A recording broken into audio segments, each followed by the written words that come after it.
আছে আছে আছে আছে আমরা যার কাছে ওই আইছে আইছে উনি আঙ্গো ডাকুনি আর আসসালামু আলাইকুম। আমরা তো বরাবরই আমাদের দাওয়াতি কাজ করতেছি, কইছে আগে ঘরে দাওয়াত দাও পরে বাইরে। আপনারা আমাদের ঘরের মানুষ, আমরা বিশ্বাস করি আপনারা আমাদের নিজের মানুষ।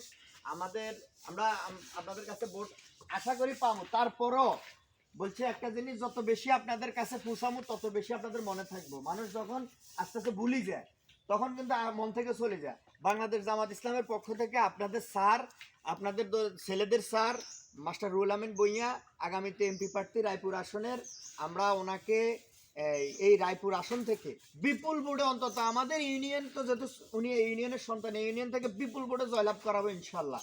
আপনারা আমাদের সাথে থাকবেন, শুধু ভোট দিবেন এটা না, আপনারা নিজেরাও দাওয়াতি কাজ গোপনে ওপেনে যার কাছে যখন যেভাবে পারেন করবেন।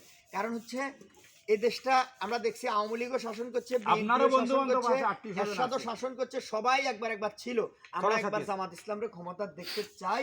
মাস্টার রুহুল আমিন ভূঁইয়া দেখি কি করে, আমাদেরকে এমপি হওয়ার পরে আসলে কি আমাদের উপকার করে না করে। আর ওনার যেহেতু ছেলে সন্তান বা ধরেন না কিছুটার নাই, যে ভবিষ্যতে উনি দেখা গেছে হয়তো 2 কাঠা জমি বা ধরেন না ওই ঢাকা, কক্সবাজার, কানাডা বা ধরেন লন্ডনে এই সমস্ত জায়গায় বাড়ি করার ওনার ইচ্ছাও নাই। একটা ছেলে সন্তান থাকলে না হয়তো তাল্লায় রাখি যেত। এখন উনি যেটুকু পাইবো, আমি পাই বা আপনি পান বা অমুক পাক, কেউ না কেউ পাবে। কারো সে উপকার করার চেষ্টা করবে। হয়তো আমার লগে ভালো সম্পর্ক আমার করবো, ঠিক আছে বুঝলাম, কিন্তু আপনার করতো না। কিন্তু তারপরেও তো করব, এলাকার মানুষেরও তো হইব। অন্য কেউ আইলে তো ধরেন না এটাও হইতো না।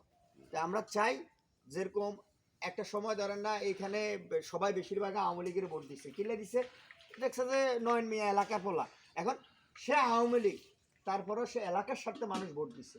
এখন আমরা জামাত ইসলামের মাস্টার রুহুল আমিন ভূঁইয়া এলাকার স্বার্থে অন্তত ভোট চাই। কে আওয়ামী লীগ, কে বিএনপি, কে জামাতে, না আমাদের চাওয়ার এখন বিষয় না। আমরা কিন্তু ভোট চাইতেছি ব্যক্তির জন্য। এটি হচ্ছে আপনাদের আসলে আসসালামু আলাইকুম। আই নিয়ে ঢুকি যাই।